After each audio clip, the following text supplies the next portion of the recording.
Hello guys, how are you all? Welcome back to my channel. So, today we are gonna see, what if Deku had Sukuna's curse? And can use domain expansion. Subscribe if you enjoy the video. And also check the description. So let's begin the story. The examination room smelled like antiseptic and quiet devastation. Izuku Midoriya was 4 years old, and he was sitting on a paper-lined table that crinkled every time he shifted his weight, which was often, because he was 4 and couldn't help it. The fluorescent light above him hummed a single, indifferent note. His sneakers, green, with little rocket ships on the sides, because he'd begged his mother for 3 weeks for the rocket ship's sneakers, didn't reach the floor. They dangled. He swung them back and forth and watched them and tried very hard not to look at his mother's face. He'd been watching her face since the doctor had said the words. He didn't want to keep watching her face. Quirkless, the doctor had said. Dr. Tsubasa, round-cheeked and professionally kind in the way of men who delivered bad news so routinely that kindness had become a procedure rather than a feeling. He had said it gently, which somehow made it worse. He had shown them the X-ray, the image of Izuku's small foot with its single joint where 2 should have been, and he had said quirkless and I'm sorry and something about how the absence of a second joint was conclusive, how the science was settled, how there was nothing to be done. Izuku had stared at the X-ray. His foot looked wrong in it. Pale and ghost-like, the bones luminescent against the black film. A stranger's foot. A lesser foot. A foot that belonged to a lesser kind of person. He had swung his rocket ship's sneakers back and forth and looked at the X-ray and felt something inside him. Something he had no name for. Something that lived beneath his ribs in a place that wasn't quite his chest and wasn't quite anywhere. Shift. Just slightly. Like a sleeper rolling over. Like a great weight redistributing itself in the dark. He hadn't told anyone about that feeling. He still hadn't. Izuku Midoriya was crying now. She was trying not to. He could see the effort in the tight line of her mouth, the way she pressed her lips together and breathed carefully through her nose. But her eyes were full and spilling over, and she kept saying it's okay, Izuku, it's okay, sweetheart. It doesn't matter in the voice she used when things were not okay, and they did matter very much. Izuku watched his sneakers. Can I go wait outside? He asked. His mother made a sound like something small breaking. Of course. Of course, baby, go ahead. He slid off the table. The paper crinkled. He walked out into the waiting room with its cheerful posters about quirk development milestones, and its rows of plastic chairs and its fish tank full of fish that moved through the water with a boneless, heedless ease that Izuku had always envied, and he sat down in a chair by the window and looked out at the street. Muzutsufu moved past the glass, indifferent and alive. A woman walked by with a fire quirk producing small, celebratory sparks from her fingertips. A child ran ahead of his father trailing ribbons of electricity. A dog with a second head sniffed a lamppost with both faces simultaneously. Izuku pressed his forehead against the cool glass. Quirkless, he thought. He tried the word out in his mind, held it there, turned it over like a stone to see what lived beneath it. Quirkless. That's me. I'm quirkless. From somewhere beneath his ribs. From that place that wasn't quite anywhere, something breathed, slowly, like something waking up. He cried that night. Of course he did.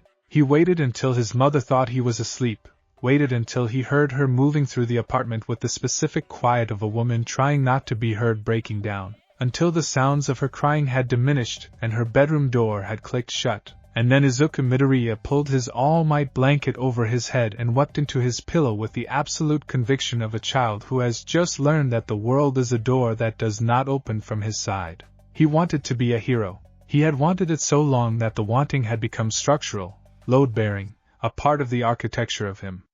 He watched hero videos on his tablet until the battery died. He had 7 notebooks already, 7, and he was 4.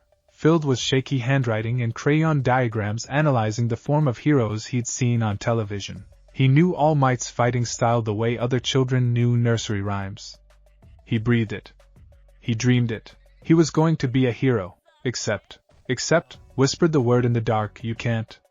You can't because you're quirkless and heroes aren't quirkless. Heroes have powers. Heroes have flames and ice and strength and flight, and you have nothing. You are nothing, you are the X-ray foot and the single joint and the doctor's careful sorry voice. You are nothing, you are empty. And then, Something moved. Izuku went absolutely still beneath his all-might blanket. The something was inside him. Not his heartbeat. Not his breath. Something else, something that existed in a different register entirely, warm and vast and ancient, moving through the space beneath his ribs the way a tide moves, inexorable and patient, and completely beyond caring whether he noticed or not. But it noticed him, in the way that something enormous and old might notice an insect, not with contempt but with a particular quality of attention. A noticing that preceded a decision about whether the thing noticed was worth anything at all. And then it was gone. Not gone, retreated. Pulled back like a hand withdrawn. Like something that had reached toward the light, and then thought better of it. Izuku lay in the dark for a very long time, breathing carefully. What was that?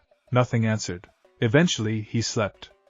And in his dreams there was laughter, low, and rhythmic, and deeply amused, and a darkness that was not frightening but was vast and warm and uncategorizable, and through it all, like a thread, the sense of something watching him with the patient interest of something that had absolutely nowhere else to be. He didn't remember the dream in the morning, he remembered the feeling. The thing about growing up with a secret you don't understand is that eventually you stop being frightened of it, and start being curious.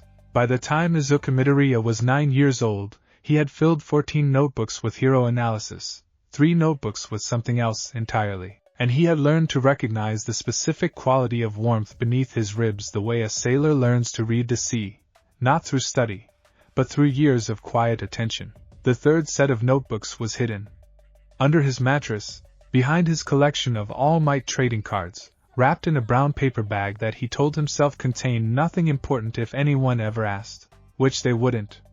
Because no one ever went in his room except him and his mother would knock first and give him time to, well, the notebooks were hidden. That was the point. He called them the Dream Notes, which was not a particularly imaginative title, but he was 9. Inside them, in handwriting that was smaller and more careful than his hero notes, the handwriting of someone keeping a secret, he had catalogued every instance of the feeling beneath his ribs, every fragment of dream laughter, every flickering second of the darkness that was warm. He had charts, timelines, careful diagrams attempting to map the geography of something he had no language for. The feeling came most strongly in 3 situations: when he was frightened, when he was angry, when he was sleeping. He had made a note beside this observation: it is strongest when I am most myself. When I am not performing or pretending or trying to be something I'm not. When it is just me, unguarded. He had stared at that sentence for a long time after writing it. Then he had added, in smaller letters, does that mean it knows me? No answer. Obviously. There was never an answer. There was only ever the warmth, and the faint suggestion of breath that wasn't his, and sometimes, in the deepest part of the night, the distant sound of something enormously old finding the world quietly funny. He had a theory. He was 9, and the theory was half-formed and he would later revise it entirely. But in its essential shape it would prove more correct than he could possibly know. There is something living inside me, and it has been there since before I can remember, and it is not a quirk, and it is not a disease, and it is not a monster. He paused on that last one. Not a monster. He wasn't certain about that one.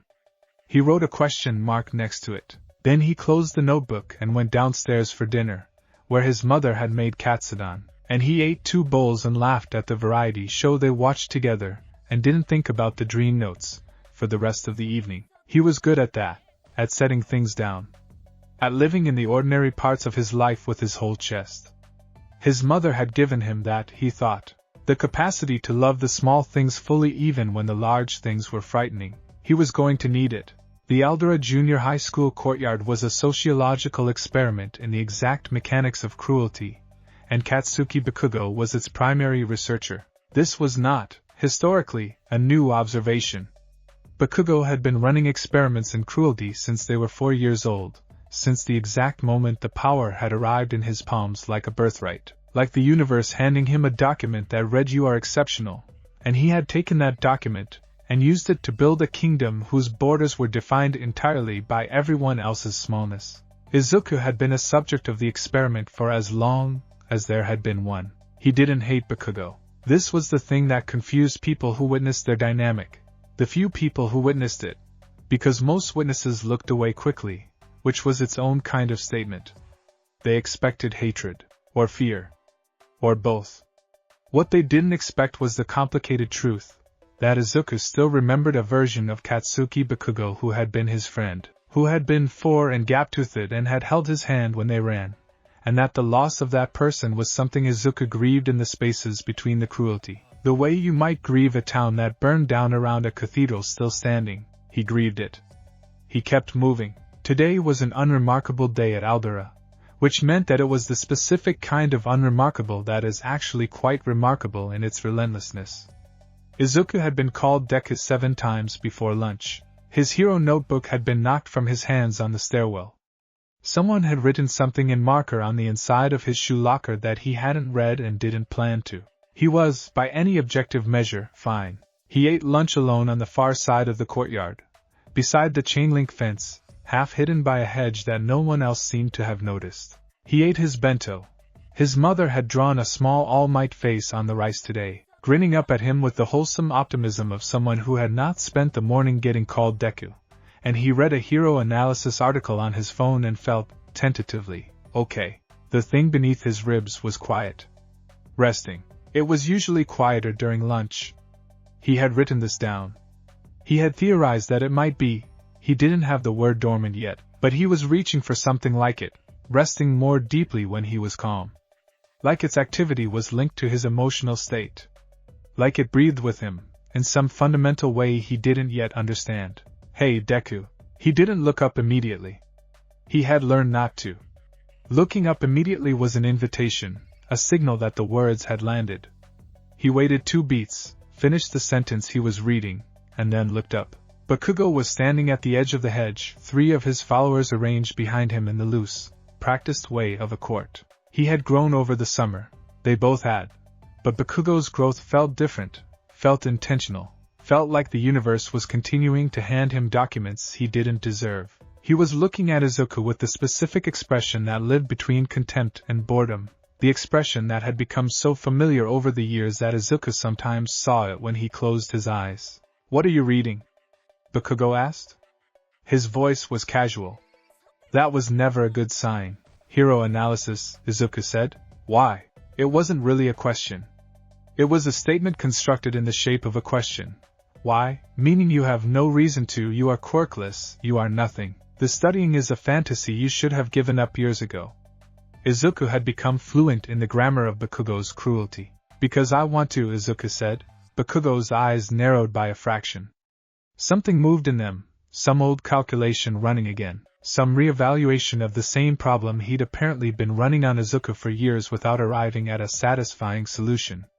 Izuku didn't know why he never arrived at one. He suspected it had something to do with the fact that Izuku refused, stubbornly and completely, to stop. Stop kids were easy to file away. Kids who kept getting up required a different approach. You're never going to be a hero, Bakugo said. Flat. Declarative. The way you'd say the sky is blue, not to wound, but because it was simply true and he felt the truth should be stated clearly for everyone's benefit. You know that, right? You're quirkless. You're useless. You should just give up already and do something normal. You've said that before, Izuku said. Because you keep not listening. The followers laughed. Izuku looked back at his bento. He drew a careful breath through his nose. Underneath his ribs, the thing that rested there stirred slightly. Not awake, just shifting, the way something large shifts in sleep when disturbed by noise. Go away, Kaken, Izuku said quietly. Bakugo's eyes snapped. There it was, the old name, the childhood name, the name from before the experiment, and the kingdom and the gap between them that had grown into a canyon. Izuku hadn't planned to use it. It had simply arrived in his mouth the way old things do, by habit and by grief. Bakugo's palms crackled. Small pops, reflexive, involuntary, the nitroglycerin sweat igniting at the edges of his hands the way it did when he was angry. Little detonations, no larger than snapping fingers, but hot and sharp and bright. Don't call me that, Bakugo said. Very quietly. I know, Izuku said. I'm sorry. Go away, please. Something shifted in Bakugo's expression. The calculation interrupted. something slipping beneath the contempt that Izuku couldn't read and didn't have time to read because the explosion came, not a full one. Not deliberate. Bakugo's control was impeccable when he was calm, but he wasn't calm, and the crackle at his palm discharged in a way that was half intentional and half reflex. A bright hot crack of force that hit Izuku's bento and knocked it sideways and caught the edge of Izuku's face. It wasn't a burn. Not quite. The heat passed close enough that Izuku felt it along his cheekbone and jaw, a scorching near miss, close enough to smell the singed ends of his hair, close enough that the air itself seemed to flinch back from the heat. The followers went silent. Bakugo's expression did something complicated and very fast: surprise, then dismissal, then the armoring back over that he was expert at.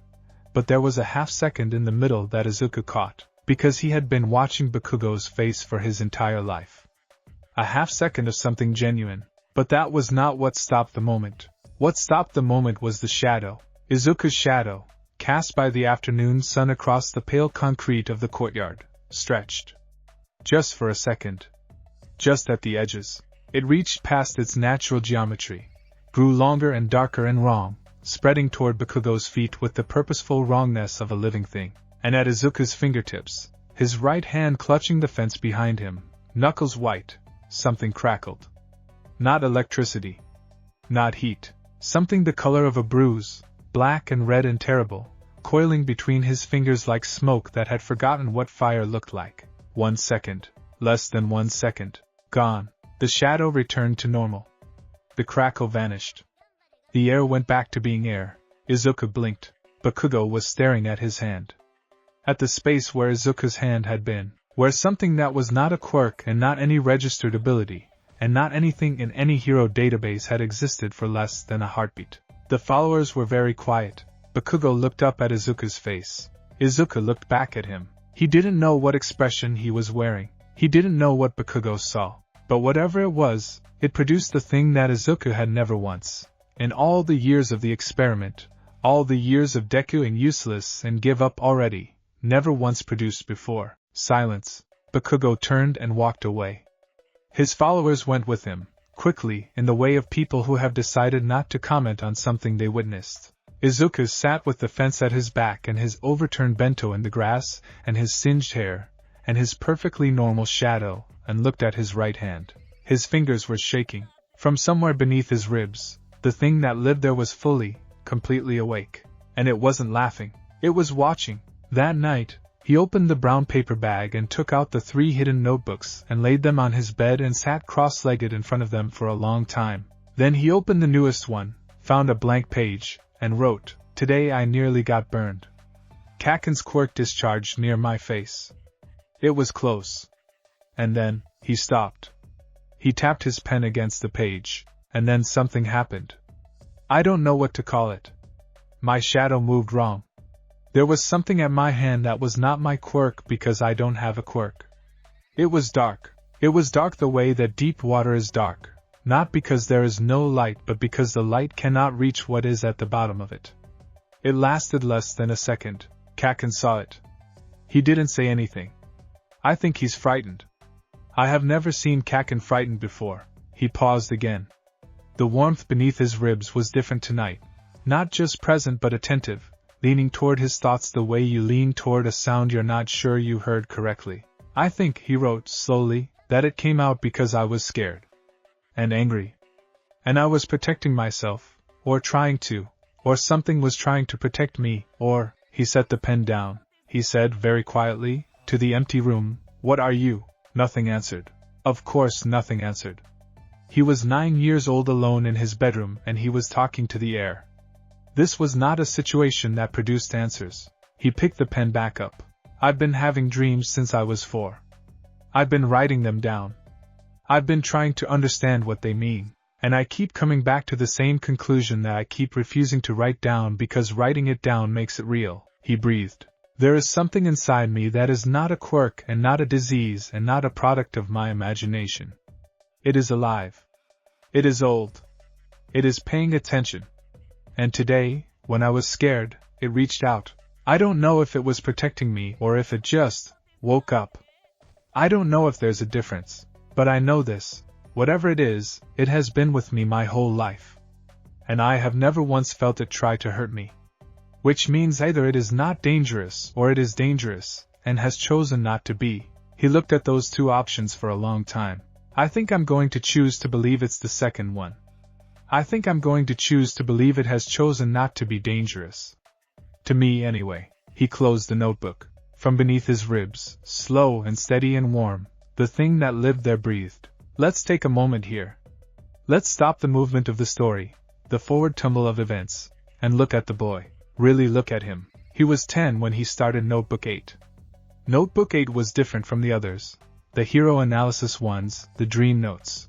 Because Notebook 8 was a record of a specific question. What does a hero actually need, not what they have? Not their quirks or their hero licenses or their costumes. What they need. In their marrow. In their decision-making.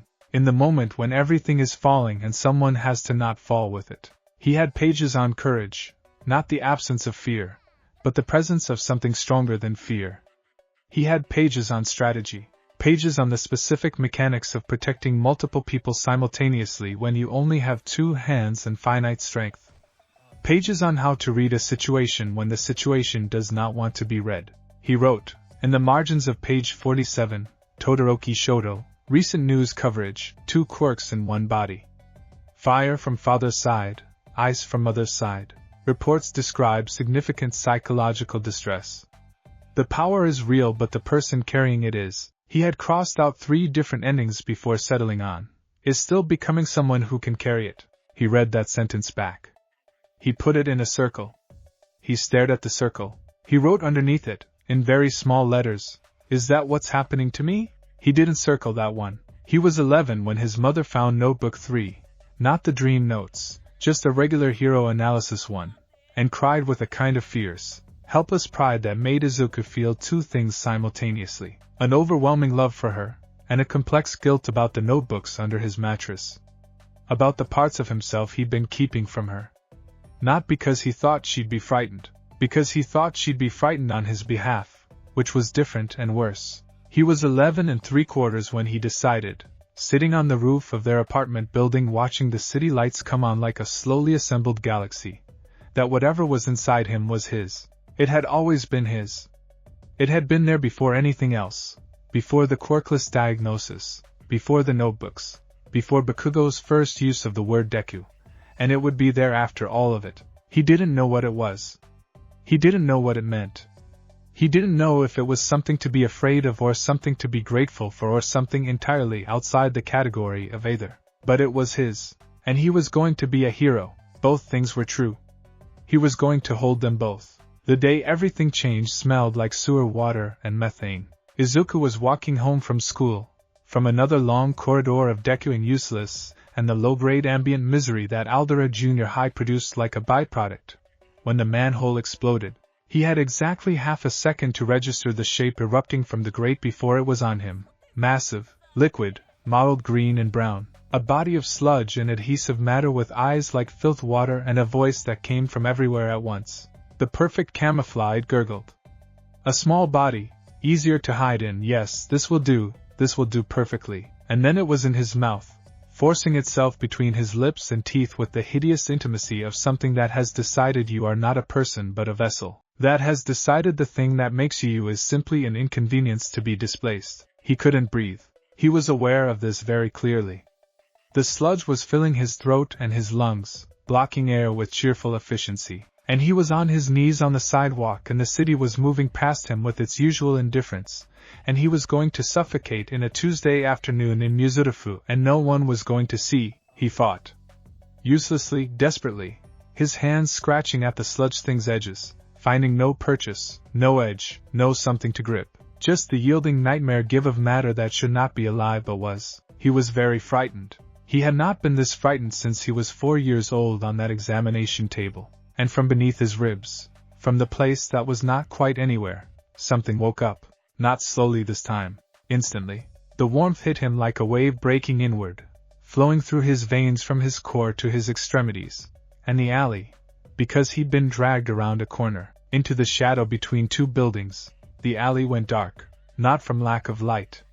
The afternoon sun was still there, still pouring in at the alley's mouth. The darkness came from within the alley itself.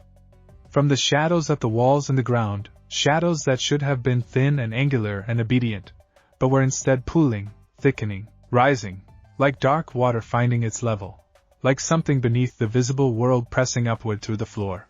The sludge villain hesitated. The thing that caused the hesitation was this.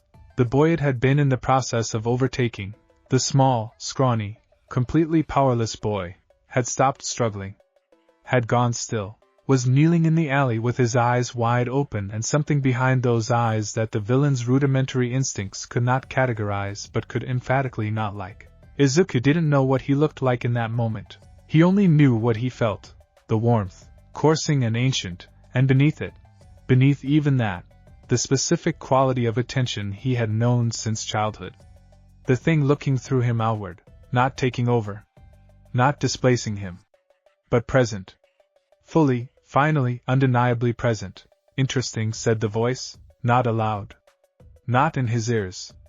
Somewhere behind his sternum, in the country between thought and instinct. You're actually going to die if someone doesn't do something. I know, Izuku thought, or felt, or both. I know. Please, he didn't finish the thought. He didn't know what he was asking for. He didn't know if it was the kind of thing that could be asked for. The darkness at the alley walls pulled back. Just like that. There and gone, the shadows normalizing, the air returning to Tuesday afternoon, the specific quality of ancient attention withdrawing back to wherever it lived when it was not looking outward.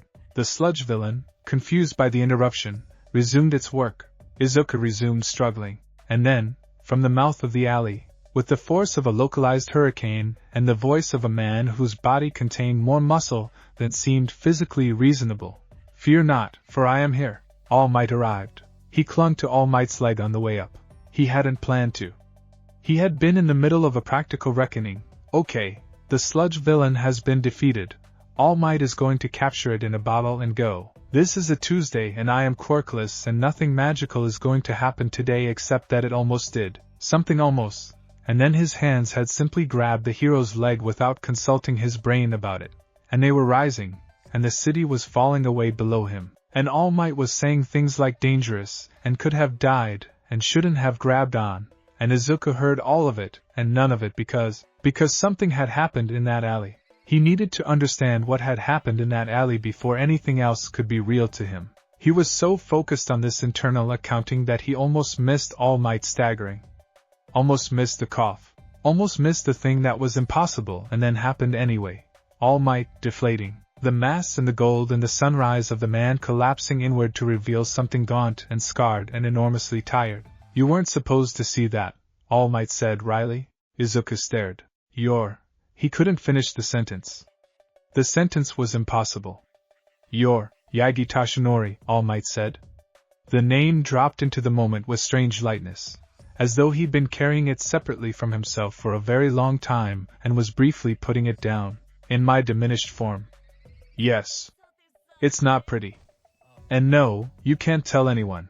I won't, Izuku said, automatically. Then are you okay? All Might, Yagi Tashinori, looked at him with an expression that was complicated and then became something simpler. I've had better decades. But I manage. They were on a rooftop. The city spread around them, enormous and miniature all at once, the sounds of it reduced to a pleasant murmur from this height. The setting sun was painting the western towers gold and coral. Izuku thought, now? Asked now. He had a list of questions he had been preparing his whole life. A list that had grown with every notebook, every entry in the dream notes, every instance of the warmth beneath his ribs. And he knew, with the certainty of someone who has run out of moments to defer, that this was the one he'd been waiting for. Can I ask you something? He said. You're going to anyway. All Might said, not unkindly. When you saved me. In the alley? Right before you arrived, he stopped. Started again. Did you notice anything? About the alley? About the air or the... Something moved in All Might's eyes. It was fast and then covered over. But Izuku had been watching people's expressions for a long time, and he caught it. The specific flicker of someone who did not want to answer a question but was also incapable of lying. Curious question, All Might said carefully. I know, Izuku said. Did you? A pause. The city breathed around them. I noticed, All Might said slowly, that the shadows in that alley were behaving in a way that I could not attribute to any registered quirk in my working knowledge.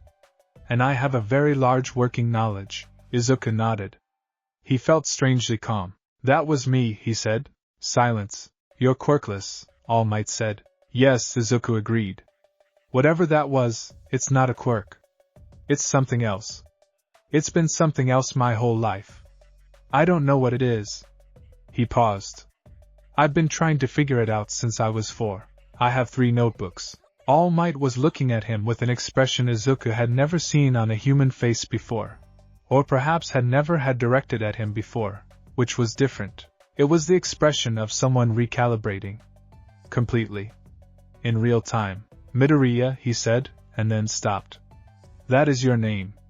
From your school ID, Izuku Midoriya. Yes, Midoriya Izuku. All Might seemed to be tasting the name, measuring it against something. I have a question for you. Okay, Izuku said. All Might looked at him. Not at the something behind his eyes. Not at the shadow of the alley or the thing in the notebooks. At him. At the scrawny quirkless 9th grade boy sitting on a rooftop with singed hair and sewer water on his shoes and 3 notebooks of secret history folded into the architecture of his chest. Do you want to be a hero? The question landed the way all important questions land, not with noise but with weight, not with ceremony but with the simple gravity of a thing that has been waiting to be asked for a very long time. Izuku's eyes filled. He hated that. He had been doing so well. Yes, he said. His voice didn't crack.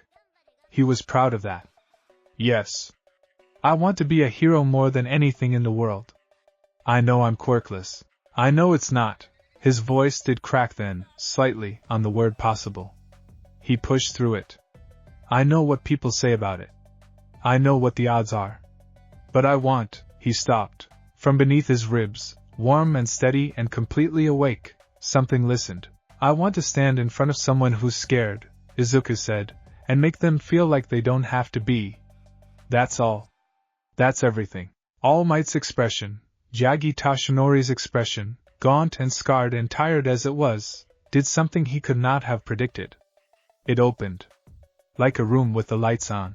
Like something that had been held closed for a very long time finally allowed to be otherwise. Yes, All Might said quietly.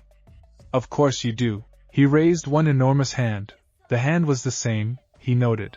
The musculature gone, the size diminished, but the scale of the hand still somehow present, like the shape of the person he'd been hadn't entirely left the outline of the person he was now, and placed it on Izuku's head, and Izuku felt it, through the hand, through the touch. The force of All Might, the presence of him, the thing that made him the greatest hero alive.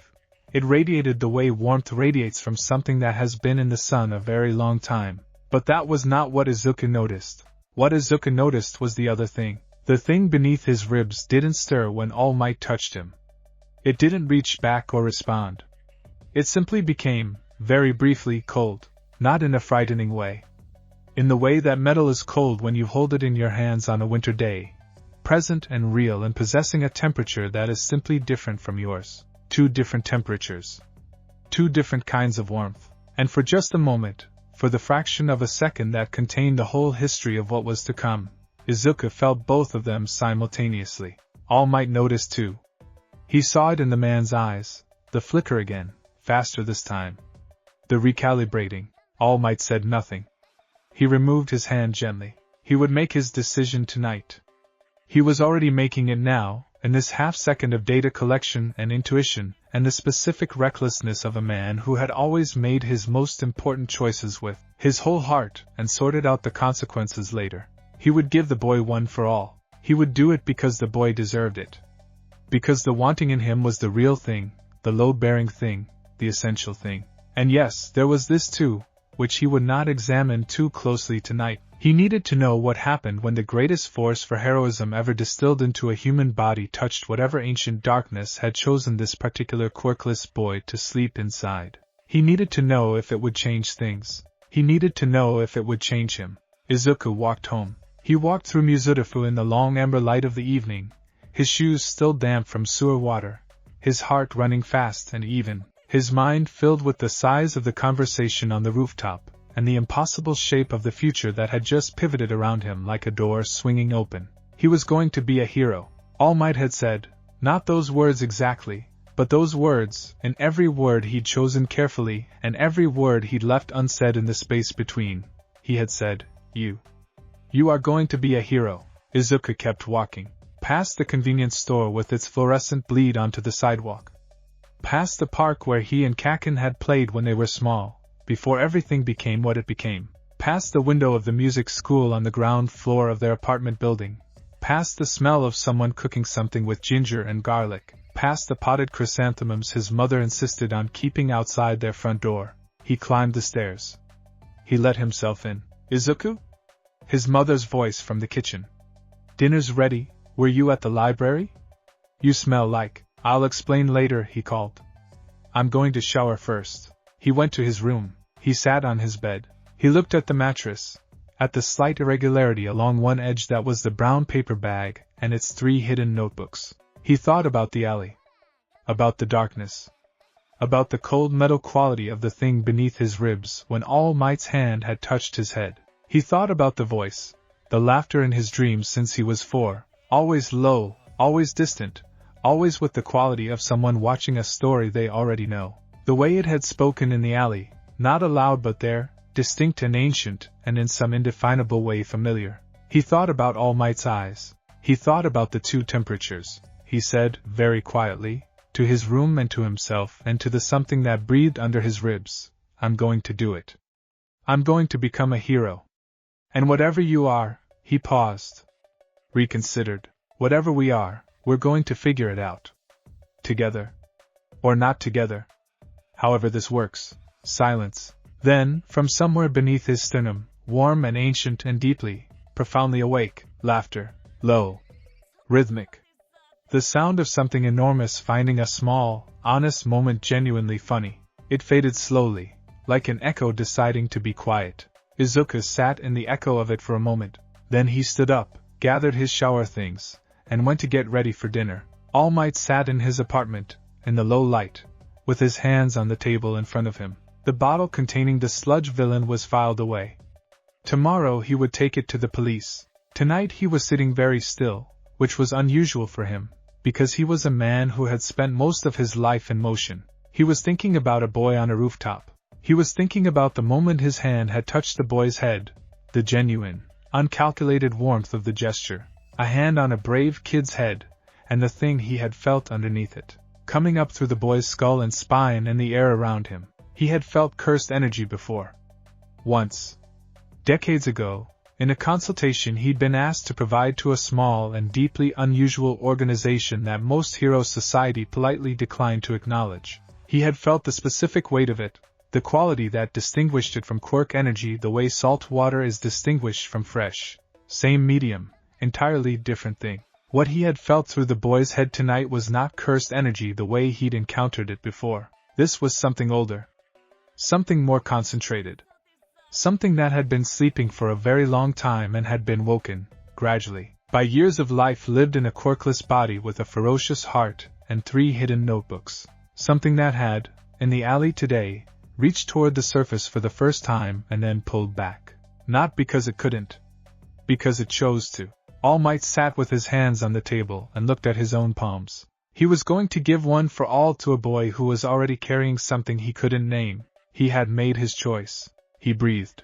From outside his window, the city moved on, indifferent and luminous, full of people with powers and people without them, full of heroes and villains and everything in between, full of the ordinary ongoing miracle of human beings navigating a world that was strange in 1,000 different ways and still, somehow, mostly, muddling through. Somewhere in that city, in a small apartment with chrysanthemums outside the door, a quirkless boy was eating katsudon with his mother and laughing at something on television. Inside him, deep and warm and patient and old beyond the measure of any living age, something waited, something watched, something, for the first time in longer than the country had a name, felt the particular, dangerous electricity of anticipation. Here is what Toshinori Yagi did not do that night. He did not call anyone.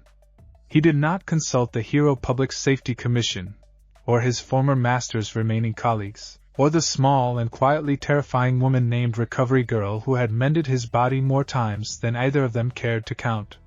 He did not reach for the phone. He did not open his laptop. He did not write a letter, draft a report, or produce any of the documentation that his rational mind, the mind that had survived 40 years of heroics precisely because it knew when to slow down and think, was suggesting, very politely, that he produce. He sat at his kitchen table. He thought. His apartment was Spartan in the way of a man who has never quite believed he'd be living in it long enough to warrant decoration. A few all-might memorabilia, not out of vanity, but because young Midoriya's face when he saw them would be worth more than he could articulate, and a kettle, and a photograph he kept face down on the shelf and didn't look at often, and the particular silence of a large space occupied by one diminished person. He poured tea. He didn't drink it. He was replaying the moment. You know the one, the hand on the head, the warmth he'd meant as a gesture of comfort and solidarity, and the thing that had come back through his palm from somewhere inside the boy. Not hostile. Not aggressive. Not anything in his vocabulary of threat assessment. Just old. Toshinori had been the symbol of peace for the better part of 2 decades. He had stood in the gap between civilization and the things that wanted to end it. He had faced villains of caliber that kept lesser heroes awake at night. He had, twice, stood in the same room as All for One, and All for One was the kind of darkness that made other darknesses look like shadows cast by candles. What he had felt through young Midoriya's skull was not like All for One. All for One was the darkness of ambition, of hunger, of a will so vast and so certain of its own supremacy that the only difference between it and a natural disaster was that it had a face. This was different. This was the darkness of antiquity.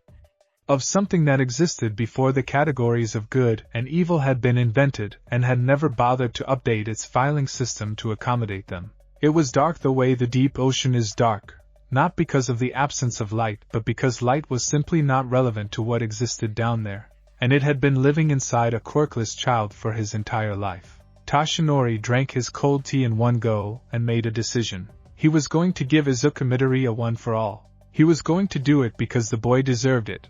Because in the full inventory of people he had met in 40 years of heroics, he had never once encountered a wanting that was this clean, this structurally sound, this entirely without ego at its foundation. The boy wanted to protect people the way Toshinori had once wanted to, back before the wanting had become complicated by fame and legacy and the particular loneliness of being a symbol. He was going to do it because the world needed a successor, and he was running out of time, and this boy was, without question, the right person. And here was the part he was going to put away and not examine too carefully.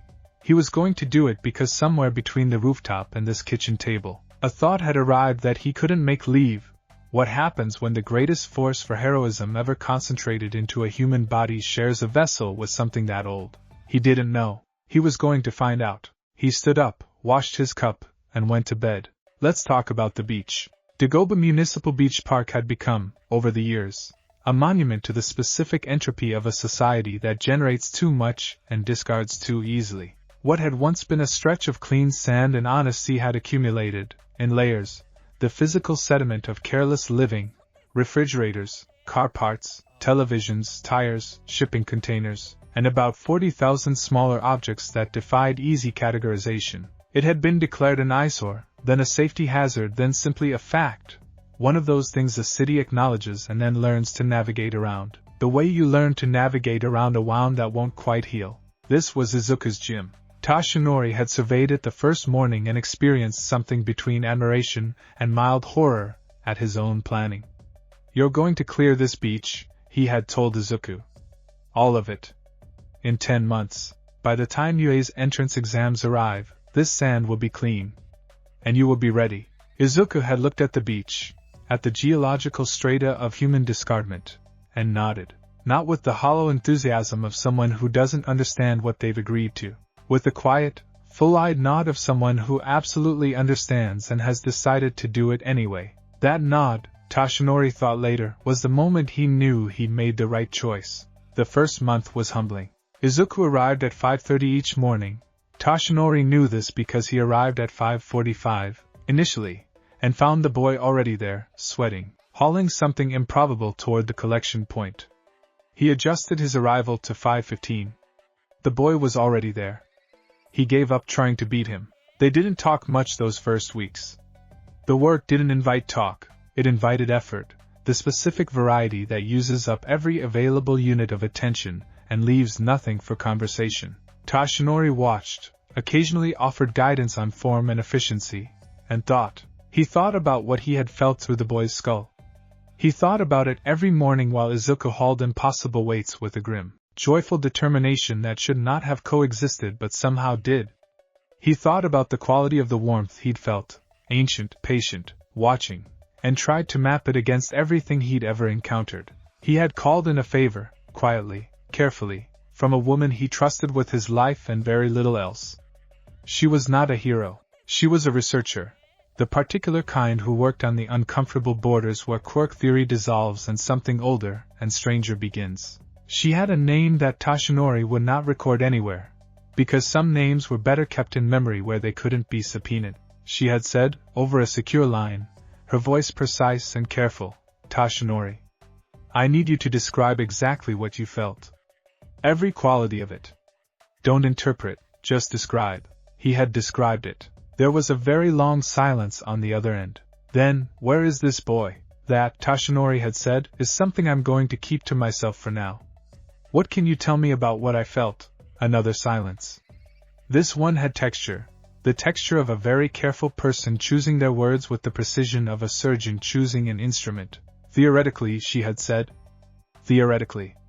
What you're describing has characteristics consistent with. And I want to be extremely clear that this is a theoretical mapping, because what I'm about to say has not been documented in a living person in modern memory. Characteristics consistent with residual cursed energy of the highest classification.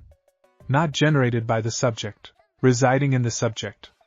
Like," she paused. He heard her breathe. "Like a passenger." The line had been quiet for a long moment. "A passenger," Toshinori had repeated. "An old one," she said. "A very, very old one." She had declined to speculate further. He hadn't pushed. "Some things you let come to you in their own time." The second month was when Toshinori started paying attention to the other things. Not the beach progress. That was measurable, visible, documented by the slow emergence of clean sand from beneath the accumulated debris. A kind of revelation in reverse. The true thing appearing as the false things were removed. The other things. The things that happened in the pauses. There were patterns. The first pattern, when Izuku overexerted himself, when he pushed past the ordinary limits of human endurance into the territory where the body begins to negotiate with the mind about what's actually possible. The air around him changed. Not dramatically. Not visibly to anyone who wasn't looking for it. A subtle thickening. A deepening of shadow in the small radius around his body, as if something in him was responding to stress by becoming more present. Toshinori wrote this down. Responds to physical extremity. Activation threshold appears linked to the boundary of the subject's tolerance. The second pattern, Izuku sometimes spoke under his breath while he worked. Not to himself. Or not quite to himself. The quality of the murmuring was that of a conversation with someone who was listening, which was different from the quality of self-talk.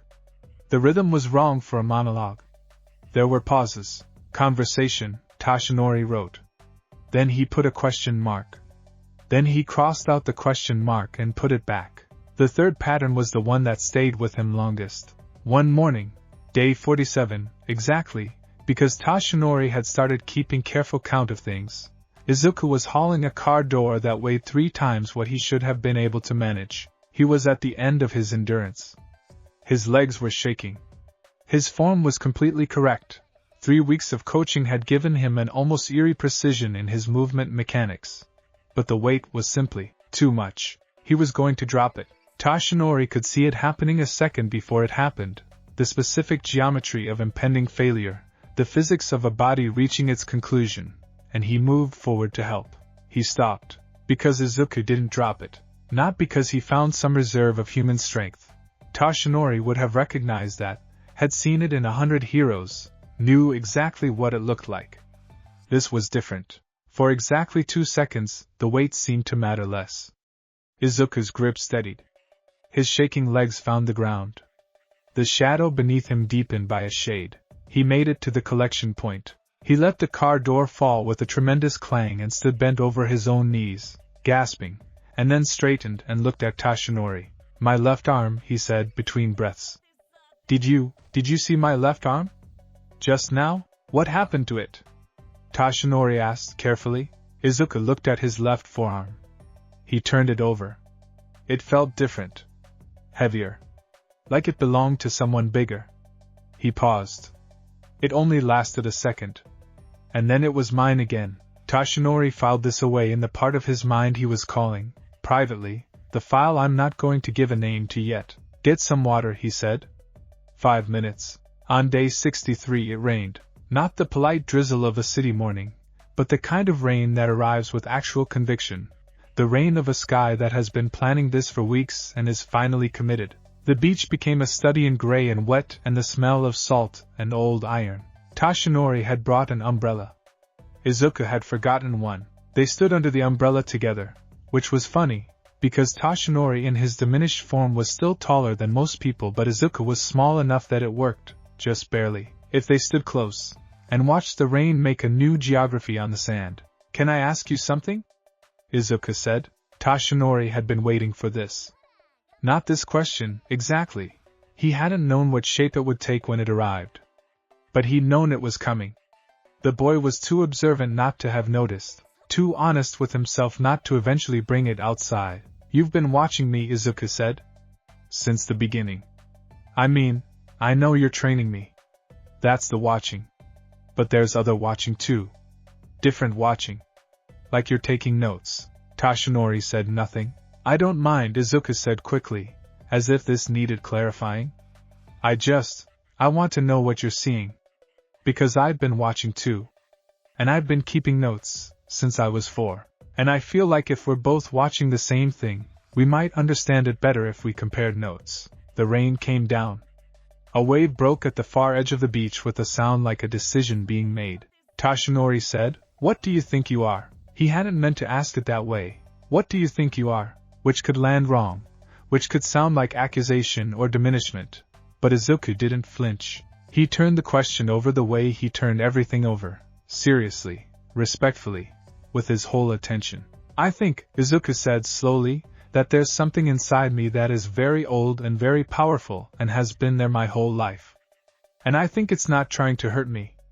And I think," he stopped, started again. "I think it might be trying to decide about me. Whether I'm worth deciding about." "The rain." "Deciding what?" Tashinori asked. Izuku looked at the ocean. His face and profile was the face of someone navigating something large and doing it without complaint. "Whether I'm worth being with. Not taking over. Just being with." Like he struggled. Like how you might watch someone for a long time before deciding if they're worth knowing. Tashinori thought about the woman on the phone.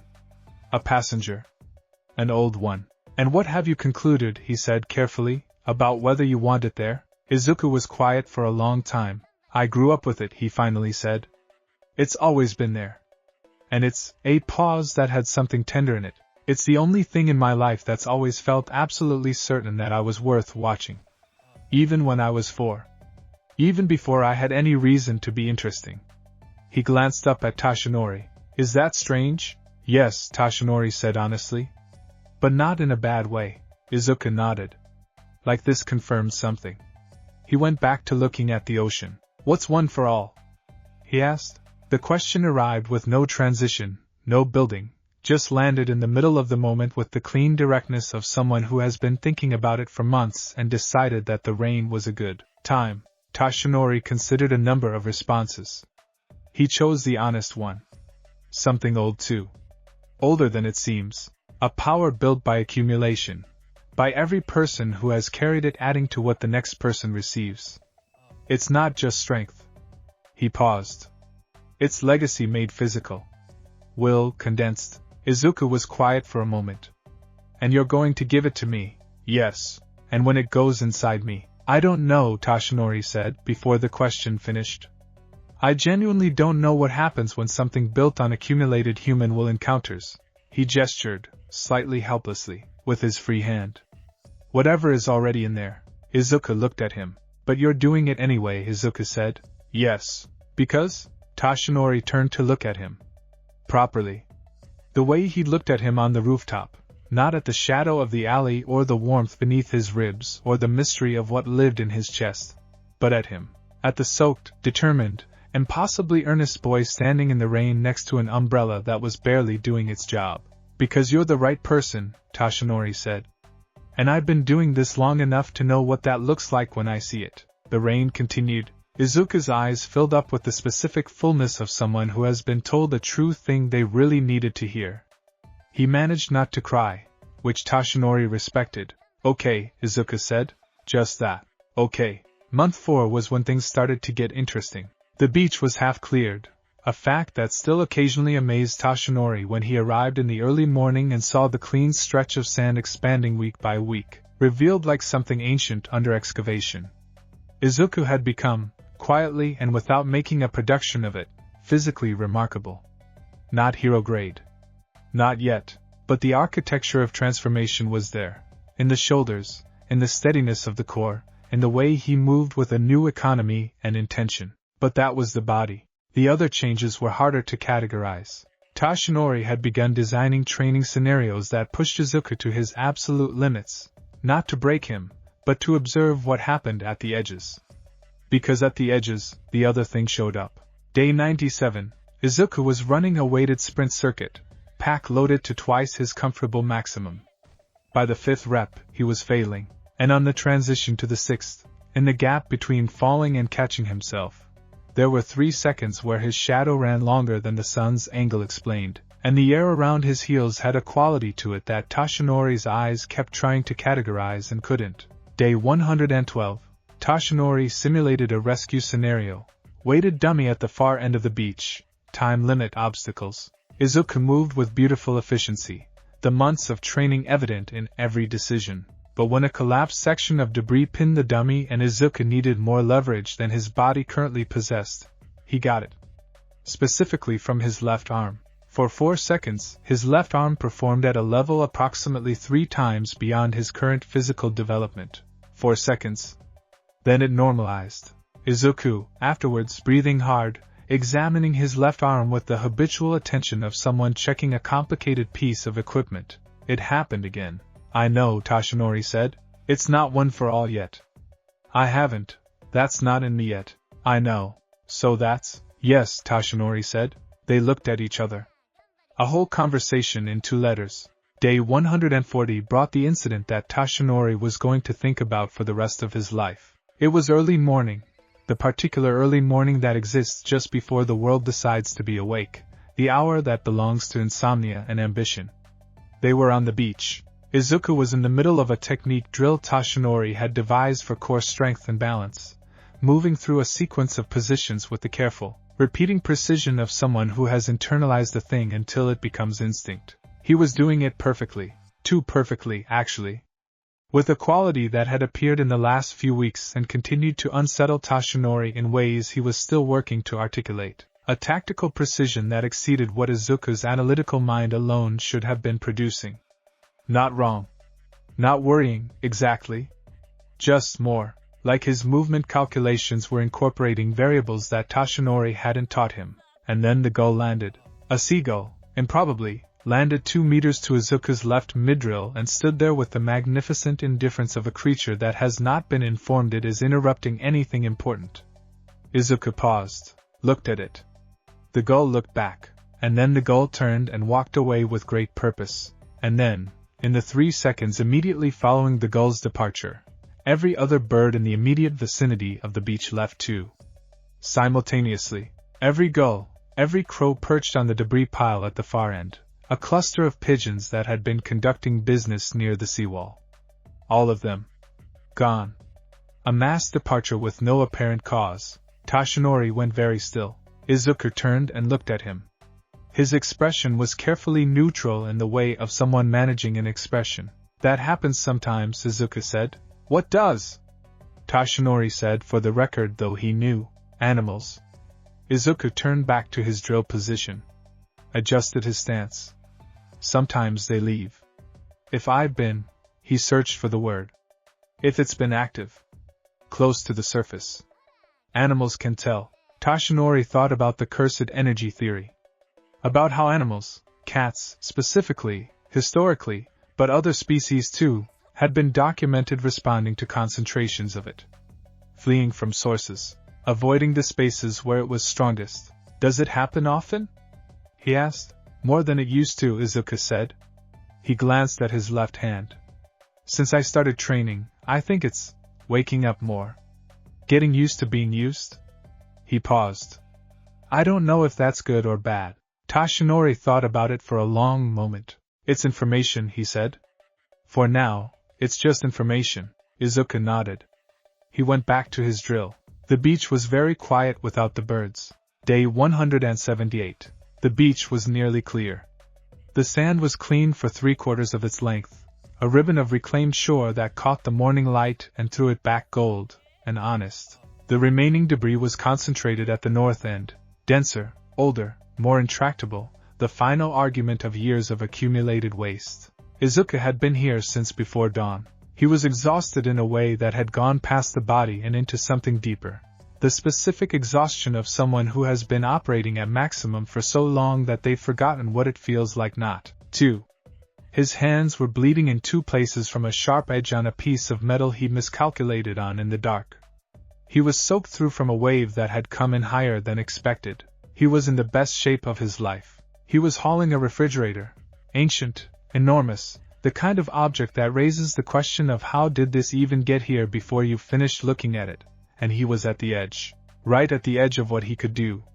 His muscles were having a negotiation with his nervous system that was not going well, and then the voice spoke, not in the low, distant, dream-quality way it sometimes did, the laugh that lived in the space between asleep and awake, the warmth that moved through him during emotional extremity. This was different. This was clear. You're going to tear your left shoulder, said the voice, if you don't rotate your grip 2 centimeters counterclockwise. Izuku stopped moving. He stood perfectly still with the refrigerator mid-lift, and tried to remember how to breathe. The voice, low, male, carrying the specific texture of something that has existed for so long it has stopped noticing time, waited, not anxiously. It did not do anything anxiously. It waited with the supreme patience of something that has been waiting since before Izuku's country had a name, and could wait considerably longer if required. Are you talking to me? Izuku said. Out loud. To a refrigerator, technically, or the space around it. Who else, said the voice dryly, would I be talking to? The matter-of-factness of it. The absolutely casual way of it.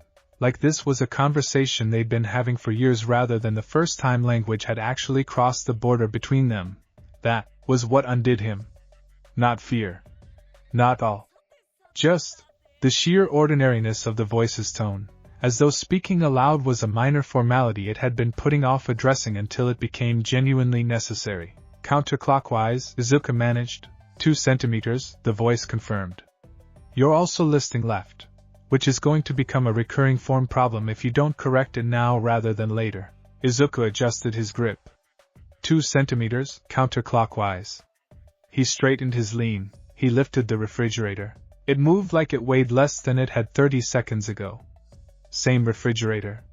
Same arms. But something in the way the leverage had distributed, the correction he'd been given, made the geometry work where it hadn't before. He hauled it to the collection point.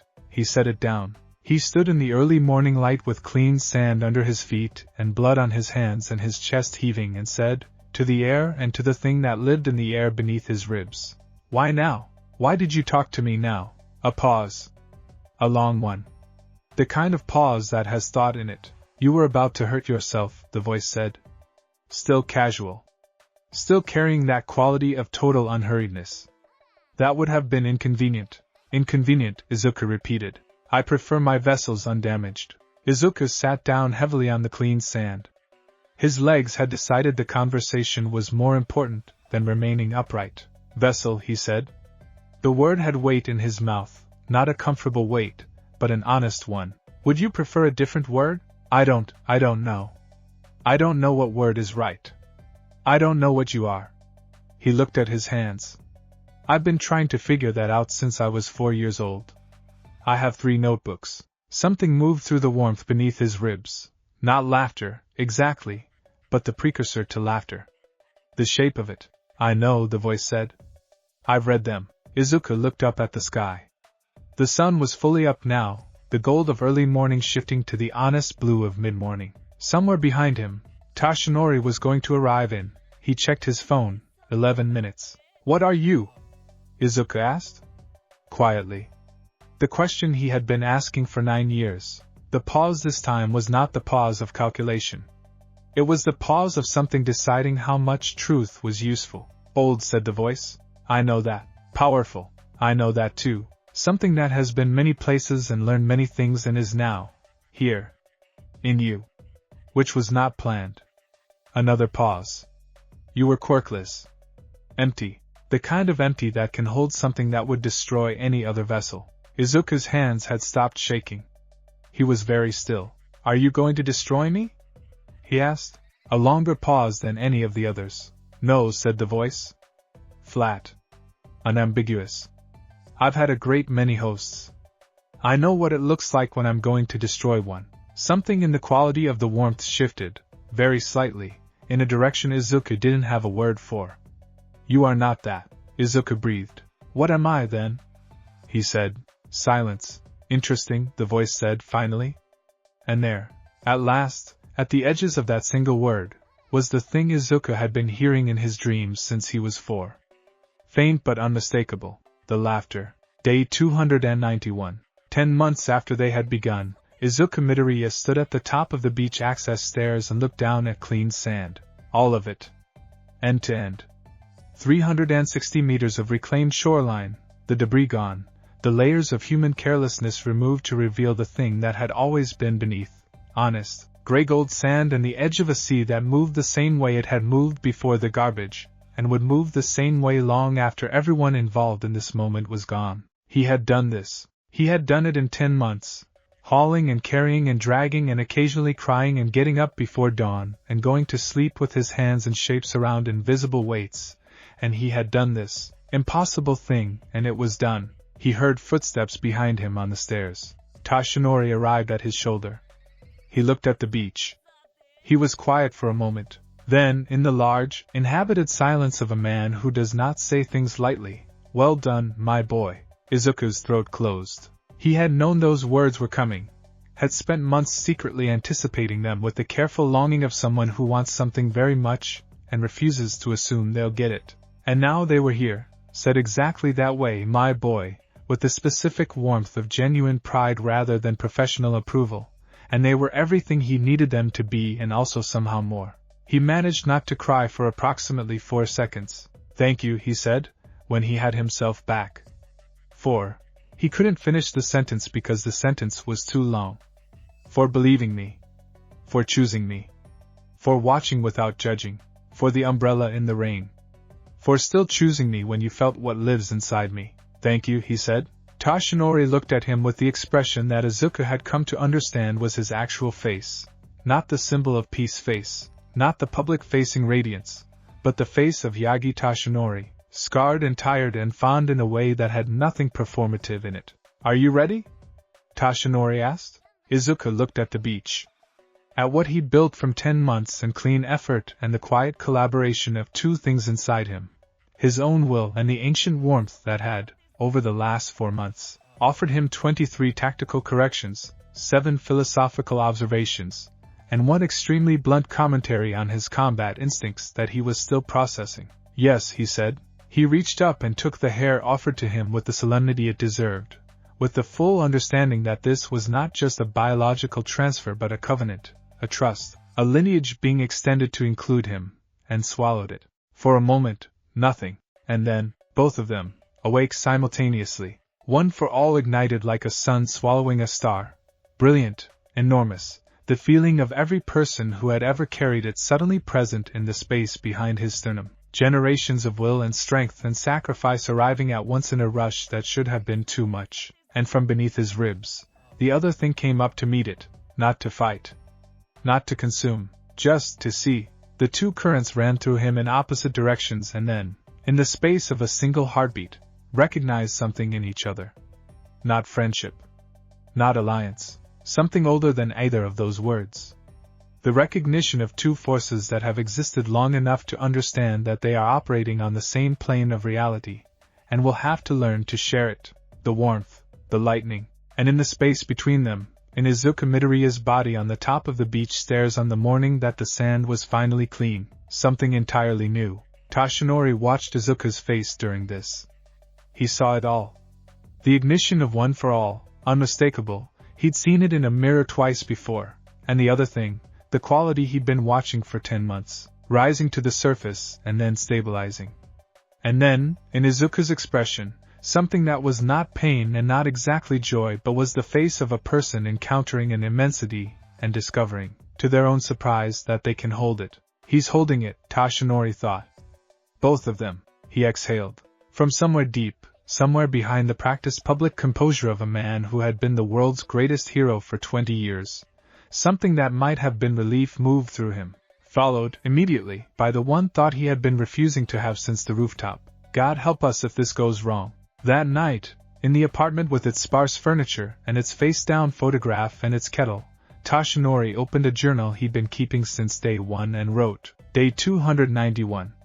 One for all transferred. Midoriya received it. What I expected, integration, the standard process, the familiar signs of a new body beginning to adapt to a power that was built to be carried.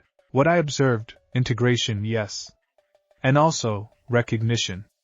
The two things in him saw each other. I don't have more precise language than that. They saw each other, and then they went still. Not the stillness of opposition. The stillness of two very large animals in the same territory, taking stock. He is fine. He was fine before and he is fine now, finer in the ways that matter, stronger, ready, the best I have ever prepared. I am still afraid. Not of him. I want that noted, for whoever reads this someday. Not of him. Of the sheer scale of what he's carrying now. One for all was already enormous. What it's sharing space with is ancient in a way that makes enormous seem like a modest claim. But I remember something he said in the rain, 228 days ago, that the thing inside him had always felt certain he was worth watching, even when he was 4 and had no reason to be interesting. Something that has watched since before he was interesting. That stayed. I think, I have to believe, that means something. He goes to the exam in 3 days. He is ready. The other thing, I think somehow, that it's been ready longer than either of us. He closed the journal. He looked at the face-down photograph on the shelf. He turned it face up. His old teacher looked back at him from it, young, grinning, the specific grin of someone who knows something wonderful is coming and can't quite keep it off their face. I found someone, Tashinori said to the photograph. I think you'd like him. He looked at his own hands. At the body that had been diminished and scarred by a wound that would eventually end him. The gap that had been taken, the lung that was gone, the years that were fewer than he should have had.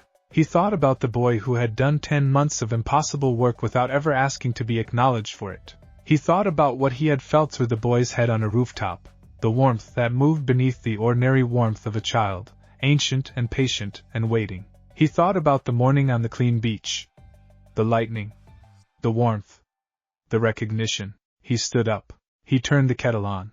The night before the UA entrance examination, Izuku sat on his bedroom floor. His room was different now than it had been 10 months ago, subtly, in the ways that bodies changing change their spaces. The notebooks were more numerous. His desk had 2 coffee rings on it that hadn't been there before, the record of early mornings that had bled past midnight. His arms, visible in the short sleeves of his training shirt, had the architecture of someone who has done a genuinely unreasonable amount of work. He was looking at his left hand. The warmth was present tonight, not dormant, not restless, but alert, the quality of attention it had had since One for All had arrived. The two things in him had been in a state of careful coexistence since the beach. Not harmony exactly. Not conflict either. Something between them that was still finding its shape. Tomorrow, Izuku said. Yes, said the voice. 4 months of conversation. They had not had many. The voice was not voluble, did not offer itself for small talk, appeared for tactical observations and the occasional blunt assessment, and then withdrew again, like a tide consulting the shore. But what they'd had been important. In ways Izuku was still cataloging. Are you, Izuku started. Stopped. The question was strange. He wasn't sure it applied. Are you nervous? A long pause. That is not a sensation I experience, the voice said. Okay, Izuku said. I'm nervous enough for both of us then. Something moved through the warmth, the precursor to laughter shape of it, familiar now, a thing he'd started to feel a kind of complex fondness for. You'll pass, the voice said. You don't know that. I know you, said the voice. The same flatness it always used. No sweetness, no performance. Just the weight of a statement it had evidently decided was simply true. I have been with you since before your memories begin. I know what you are capable of and I know what you're not, and I know. A pause with something in it that Izuku still couldn't fully read. I know what that wanting feels like from the inside. Wanting like yours doesn't fail. It changes shape. It adapts. It gets back up. Another pause. It doesn't fail. Izuku's throat closed again. He was getting better at managing that. Thank you, he said. Don't be sentimental, the voice said, and withdrew. Izuku sat in the quiet of his room. Outside the window, Muzurifu was doing its nighttime things, the distant traffic, the sound of a cat, a television in a neighboring apartment. His mother was asleep. His gear was laid out. Tomorrow was the entrance examination and the beginning of the rest of his life and the first public appearance of whatever he was becoming. He looked at his left hand one more time. He thought about the beach, clean from his own work. He thought about the umbrella in the rain and the voice that had said you're interesting and the lightning of one for all meeting something ancient in the middle of him and neither of them breaking. He thought about the voice saying I know what you are capable of with the absolute certainty of something that has had 9 years to form an opinion and has formed a thorough one. He turned off his light. He slept. And if there were dreams that night, if somewhere in the architecture of his sleeping mind a vast dark space opened up, warm and ancient, and something in it settled more completely than it had in years, Izuku would not remember them in the morning. But he would wake feeling, for the first time, that the two things in him were not separate weights to be balanced. That they were, tentatively, improbably, his, both of them, all of it, his. Here's what you need to understand about the morning of the UA entrance exam. It is, in objective terms, a Thursday. The sun rises at the same angle it always does. The convenience stores open. The trains run. Muzurifu performs its daily ritual of existing with the same indifferent competence it brings to every other day of the calendar year. And Izuku Midoriya is standing in front of the bathroom mirror at 5:47 in the morning, having been awake since 4:15, brushing his teeth with the focused intensity of someone who has decided to treat this as a normal day because the alternative, treating it as the most important morning of his life, is a kind of pressure he can't afford to carry through a test. He looks terrible, not in the ways that matter. His body is in the best shape it has ever been. The 10 months on the beach have produced something real and lasting, muscle and endurance and a new relationship with his own physical limits. His reflexes are sharp.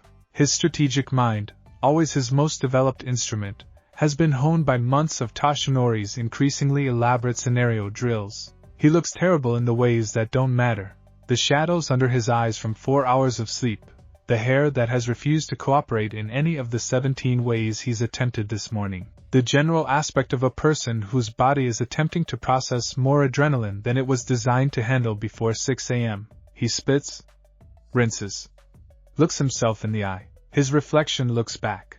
Then, just for a fraction of a second, in the bottom left corner of his vision, in the periphery of the mirror, the warmth beneath his ribs pulses once. Steady. Deliberate. Like a heartbeat that isn't his. Like something saying, still here. Izuku exhales. Yeah, he says quietly, to the mirror and to the thing behind it. Still here. He goes to get dressed. His mother cries at breakfast, which he expected. She cries the way she does everything, fully, without apology, the tears arriving before she's finished saying you've worked so hard, baby. You've worked so incredibly hard. And Izuku eats his rice and nods and lets her hold his face in both hands the way she has since he was small. And he doesn't tell her that he's terrified. And he doesn't tell her about the warmth beneath his ribs, or the voice that has been living in the country behind his sternum since before she took him to that doctor's office. He thinks about telling her. He thinks about it the way he often does, in the space of a held breath, the shape of the conversation forming and then dissolving, The weight of it decided against again and again, not because he doesn't trust her but because he doesn't yet understand it well enough himself. You can't explain a map of a place you haven't fully explored. Someday, he thinks. When he has more of the language for it. When he can say this is what it is instead of this is what I think it might be, possibly, perhaps. Come home and tell me everything, his mother says, releasing his face. I will, Izuku says. He shoulders his bag. He goes. The train to UA is full of people his age in various states of practiced composure, and Izuku looks at them and does something he has been doing his whole life. Reads them, not their quirks. He can't see those yet, not all of them. But they're people. The way the tall girl near the door has her arms crossed, not in hostility, but in the specific self-hug of someone managing high anxiety. The way the boy with the engines in his legs, leg engines, Izuku's mind categorizes immediately: motive power, incredible speed potential, need to analyze the mechanics later, is checking his phone with the mechanical repetition of a person who isn't reading anything on it. They're all terrified. All of them, in their different shapes of terror, are on this train toward the same morning. Something about that makes him feel, unexpectedly, less alone, not less nervous. He is plenty nervous. But less alone in the specific way that you are less alone when you understand that everyone around you is carrying the same weight in their own shape. He thinks, I am going to pass this exam. Then, immediately beneath that, from somewhere deep, obviously, Izuku almost laughs. He turns it into a cough. The boy with the leg engines glances at him. Izuku looks out the window. UA's gate is designed to be impressive, and it succeeds. It is not impressive in the way that power is impressive. The brute, overwhelming impressiveness of something that could destroy you if it wanted. It's impressive in the way that commitment is impressive. The way the gate says, this is a place that takes what it does seriously, and means it in every stone and steel of its construction. Izuku stops in front of it. Around him, dozens of other examinees are flowing through, some confident, some nervous, some performing confidence as a strategy against nerves. He stands for 3 seconds and looks up at it. And he thinks about the rooftop and the rain and the beach and the clean sand and the voice that said wanting like yours doesn't fail. He thinks, I have been walking toward this gate my whole life. He walks through it. Inside, the grounds of UA spread in the particular way of an institution that knows it is legendary, and has decided to earn it every morning. The buildings are enormous and pragmatic and slightly unreal in the way of places that exist at the intersection of the ordinary and the extraordinary. He is standing in the crowd of examinees in the main orientation area when he steps on something. He steps on it and hears a sound. Watch it! And looks down, and looks up, and finds himself looking at a girl. She is round-cheeked, dark-haired, with the kind of face that's built for warmth, wide eyes, a mouth that looks like it defaults to smiling. She is looking up at him with the expression of someone who has just had something stepped on, and is assessing whether to be annoyed about it. Sorry, Izuku says immediately, stepping back. I'm sorry, I didn't see. It's okay, she says, her expression shifting from assessment to something gentler. She stands. She's shorter than him, which he notes without particularly meaning to. First time here? Is it that obvious? Izuku asks. You were staring at the gate, she says. Like it meant something. It does, he says. Doesn't it? She looks at him for a moment. Something in her expression changes.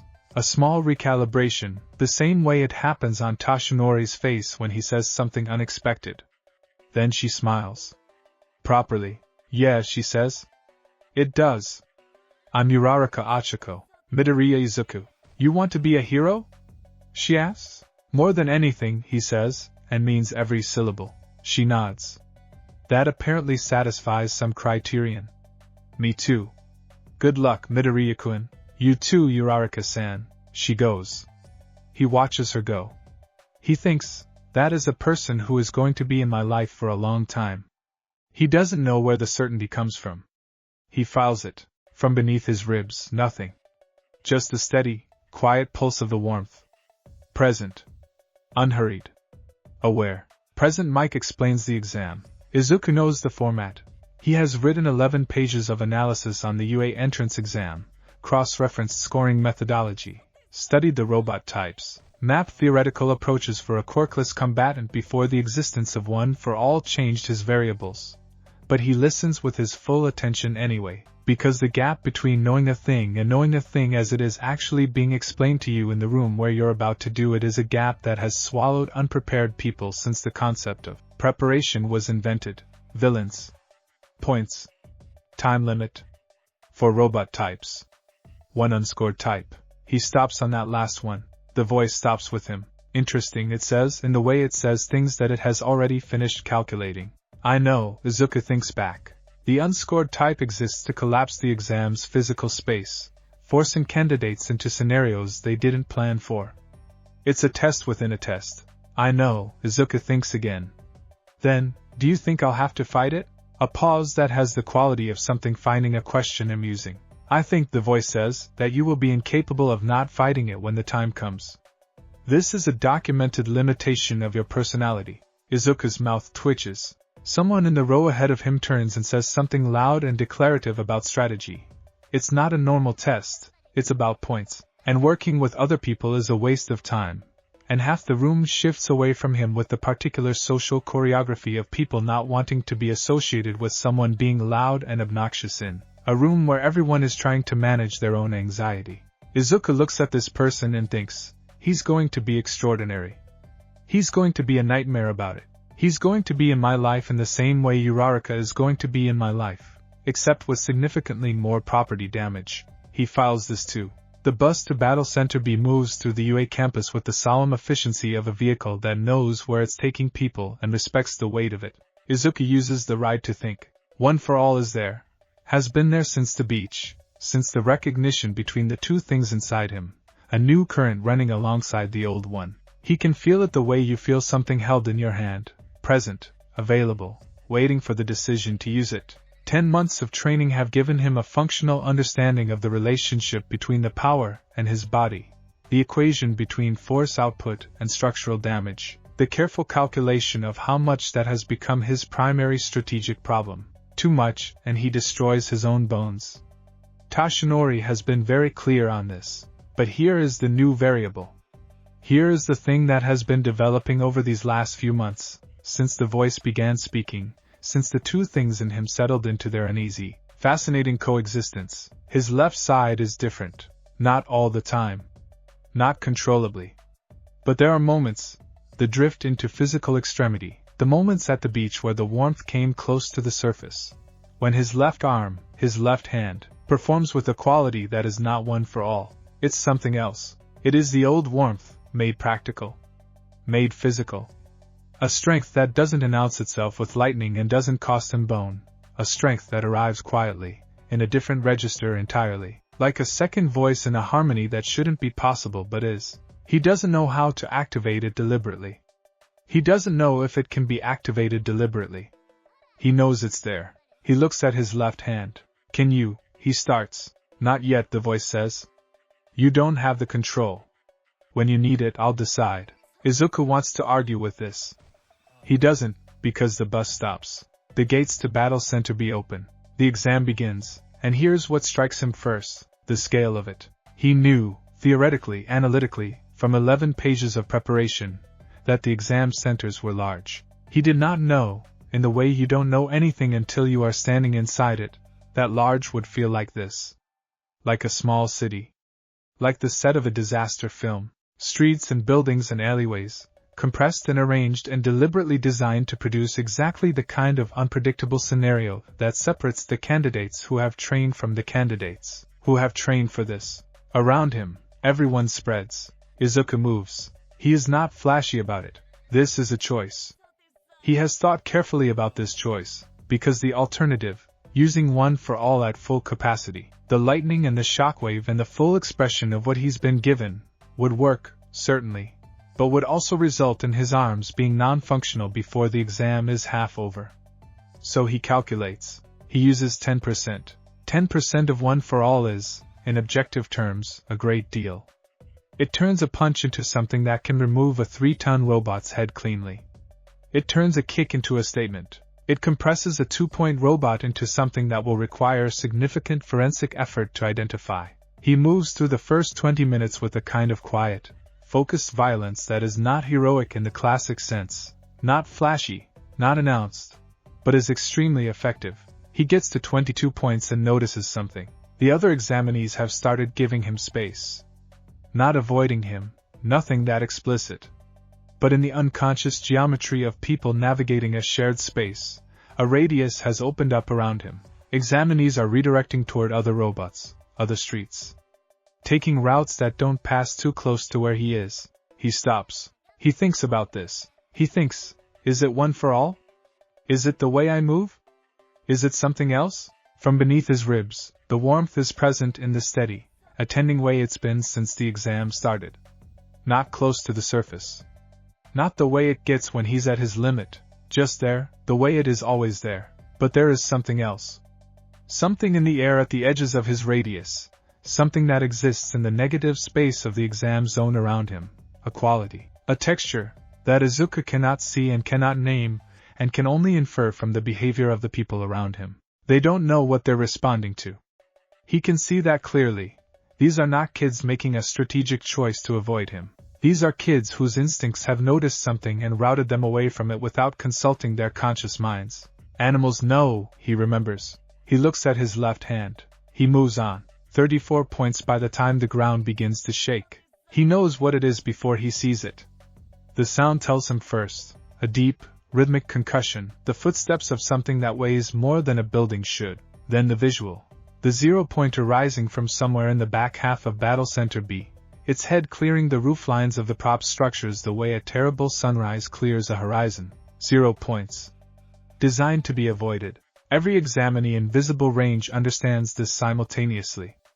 The crowd of candidates, dispersed across the exam zone, running individual strategies, focused on their own tallies, reorients in a single motion. Away. They run away from the 0-pointer with the efficient consensus of people who have processed the relevant data and arrived at the same conclusion. The 0-pointer advances. Izuku watches it from 2 streets away. He counts the runners, the examinees fleeing toward the exit. He counts the debris field that the 0-pointer is generating with each step, the chunks of building material and street surface that it's throwing sideways just by moving. He maps the vectors. He finds the problem. She is pinned. A girl, dark-haired, he can see from here, trapped under a piece of collapsed facade that is not large enough to kill her immediately, but is large enough to pin her effectively, and will become significantly more dangerous in approximately 15 seconds when the 0-pointer's next step brings it adjacent to her position. She is looking at the machine with the specific expression of someone who has done the math and doesn't like the answer. Izuku is already running. He doesn't decide to run. This is something he has accepted about himself. The decision happens in his body before it happens in his mind. His legs move first, and his brain catches up while he's already in motion, which is consistent with what the voice said about it being a documented limitation of his personality. He doesn't think about the 0-pointer as a robot. This is important. Thinking about it as a robot invites thinking about its specifications and its construction and its weaknesses.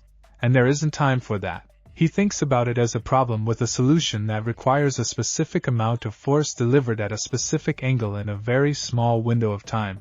He hits the pinning debris first. One for all at 15%. A precise, controlled release that shatters the facade section without driving the pieces into the girl.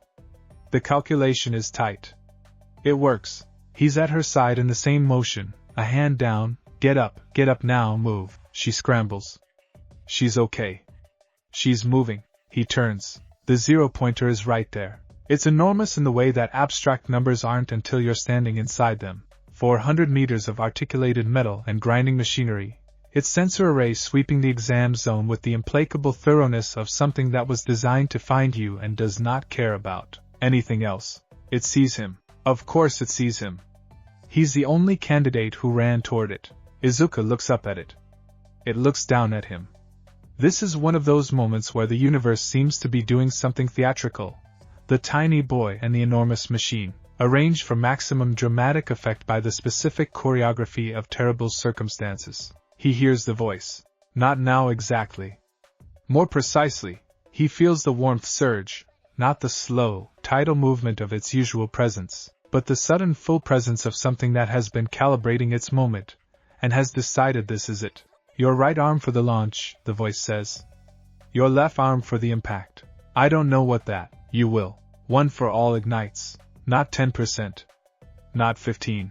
Something considerably larger than either of those numbers arrives in his legs and his core and his right arm with the roaring, overloaded fullness of a body pushing at the ceiling of what flesh can hold, and he launches, he leaves the ground. He is in the air, rising toward the 0-pointer's head, and time does the thing it does in genuine extremity. It stretches, each fraction of a second expanding to hold more information than it usually does, and in this expanded time he has exactly long enough to think, left arm, and something happens that he has never consciously controlled before. The warmth doesn't surge. It doesn't announce itself. It simply arrives in his left arm with the quiet, complete certainty of something that has been waiting for the correct moment with the patience of centuries.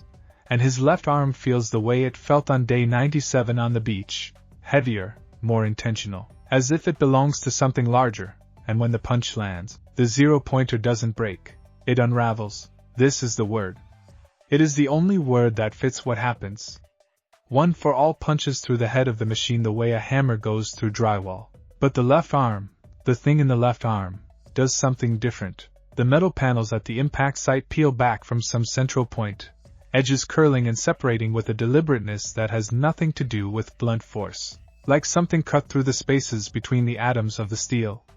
Like something reached into the structure of the thing and convinced it to stop holding together. The 0-pointer's head comes apart. Not an explosion. Not a collapse. An unraveling. Panels separating cleanly, components drifting apart from each other with a strange, almost lazy grace, as if the machine has forgotten why it was assembled in the first place. The body follows. Inertia takes over. The headless, incoherent mass of the 0-pointer tilts, finds no support, and begins the long controlled fall of something that was enormous and is now simply very heavy. Izuku is already descending. His bones are, he takes inventory mid-fall. His right arm is fractured in 2 places. His fingers feel like broken chalk. His everything hurts. 1 for all at that output level has consequences, and the consequences are arriving all at once, and the ground is coming up fast. Something catches him, not physically. Nothing touches him. But the descent slows, by a fraction, just enough, and he has exactly long enough to think what, before the ground arrives anyway, and he hits it hard and rolls and ends up on his back in the debris field looking up at the sky with his bones making their objections very clearly known. The 0-pointer crashes down behind him, the sound of it like the end of something large and inevitable. Silence, then coughing. Dust in the air. The distant sounds of the exam continuing in other zones. He is alive. He checks this carefully. Arm broken, fingers broken, ribs protesting but not broken, head intact. Alive. Present. The warmth beneath his ribs is at its fullest, close to the surface, fully awake in the way it gets only at extremity. That, says the voice, without particular inflection, was adequate. Izuku, staring at the sky from a debris field with 2 broken arms, adequate. You're alive. The machine is destroyed. The girl was moved to safety. Adequate seems like the correct assessment. He almost laughs. It comes out mostly as a groan. She finds him in the debris. He hears her before he sees her, the quick footsteps, the sharp intake of breath, the sound of someone pushing chunks of concrete aside to get to him. He turns his head. The dark-haired girl, the one he'd moved the debris for, is crouching beside him with her face doing something complicated. She's looking at him like she can't decide whether to yell at him or cry. That was, she starts. Don't, he manages. His voice sounds rougher than he intended. Don't tell me it was stupid. I know. I was going to say incredible, she says. Then, and also stupid. Both things are true. She reaches out.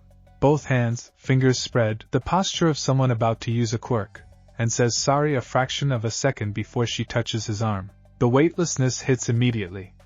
His arm floats up from the debris, the pain receding as the burden of gravity leaves it. He blinks. Looks at her. Anti-gravity, he says. 0 gravity, she corrects, with the precision of someone who has had this distinction misidentified before. Touch something and I release the gravity binding it. She's keeping her fingers on his arm, keeping him floating, and she's looking at his face with the expression of someone who has made a decision and is committed to it. I'll hold you until help gets here. Recovery girl will. Uraraka-san, he says. She stops. She hadn't told him her name. Then she blinks. They met outside, he remembers. She doesn't remember. We met outside. Before the exam. Oh, she says. Then, softer. Oh, that was you. They look at each other. Around them, the exam is ending. The sounds of it winding down reach them through the dust and debris, the distant buzzing of the clock, the mechanical hum of scoring systems finalizing their tallies. You didn't have to do that, Uraraka says. Quietly. Not accusing. The tone of someone naming a fact they feel the weight of. Yes, I did, Izuku says. And means it the way he always means it, simply, completely, without the need for it to be more complicated. She looks at his arm. The floating one, kept weightless by her touch. And she does something he doesn't expect. She doesn't let go immediately. She holds on for a moment longer, the way you hold something carefully when you've realized it's more fragile than you thought. Her fingers are warm through his sleeve, and the warmth beneath his ribs. The old warmth, the ancient one, the thing that has been there since before memory, does something he has never felt it do before in response to another person. It notices. Not the way it notices danger. Not the way it notices physical extremity. The way it notices something that exists on a different register entirely. Something that it doesn't have a category for but is interested in. Izuku has been living with this thing since he was 4 years old. He knows its textures. This texture is new, he files it. He doesn't know what it means yet. He files it in the part of himself that holds things he doesn't yet have language for. The same drawer as the dream notes, and the sound of ancient laughter, and the word vessel said in a voice that somehow doesn't make him feel less himself. Thank you, he tells her. She releases his arm. Gravity returns. She sits back on her heels. Thank you, she says back. And means something different by it. Something that has the full weight of you move that debris so I could get up. You put your body between me and that machine. You did that without knowing anything about me. All of it compressed into 2 words said by someone who knows how to mean things completely. He nods. They wait for Recovery Girl together. Recovery Girl had been the healing support of UA for long enough that she no longer found anything surprising. This was, she felt, a well-earned immunity. She had healed injuries that should have been fatal. She had healed injuries that were fatal and had continued being fatal right up until the moment she touched them, and they decided to reconsider. She had healed Toshinori more times than she counted anymore. Healed him with the silent reproach of someone who was beyond lecturing a person who was not going to change, but felt the moral obligation to register an opinion anyway. She had seen everything. She had healed everything. She had not healed this before. The boy with the broken arm and the broken fingers was unremarkable in every visible way. Scrawny, green-haired, wide-eyed. The specific aspect of someone who has just done something extraordinarily physical and is now paying for it with extraordinary pain and isn't complaining, which she approved of. She had healed 1,000 kids who looked more or less like this. She touched his arm. The healing began. Her quirk doing what it always did, accelerating the body's own repair process. The cells finding their correct arrangement with the guidance of her power, and she felt it. 2 rhythms. She had been using her quirk on human bodies for 43 years. She knew what a human body felt like from the inside of her power. She knew the specific quality of biological rhythm that a person had, the cellular hum, the repair process, the living machinery of a body rebuilding itself under her direction. There were 2 of them, not 2 people. 1 body. 1 set of bones, 1 set of muscles, 1 bloodstream. But 2 rhythms, running at different frequencies through the same matter, like 2 songs played on different instruments in the same key. One of them was familiar. New, but familiar in the way that something she'd heard described finally heard. The echo of One for All, the quirk she'd been aware Toshinori was planning to pass on, present and ignited and integrated. She recognized it the way you recognize a face from a photograph. The other one was something she did not recognize. She finished healing the arm. The fingers. She did not let her expression change, because she was 82 years old and had been managing her expressions in high-pressure situations for longer than most people had been alive. She looked at the boy. He was looking back at her, not with the expression of someone who doesn't know. With the expression of someone who knows, and knows that you know, and is waiting to see what you're going to do with that. 2 rhythms, she said. Very quietly. He nodded. Equally quiet. She looked at him for a long moment. He looked back. She said, "Does Tashinori know?" "Yes," the boy said. She said, "Does the other one?" She stopped. Reconsidered her phrasing. "Is it amenable?" He thought about this with the seriousness it deserved. "So far," he said. She made a sound that was approximately a syllable, and was not exactly a word but communicated a great deal. She patted his healed arm twice. "Go get your score," she said. "Come to me directly if anything changes." He stood.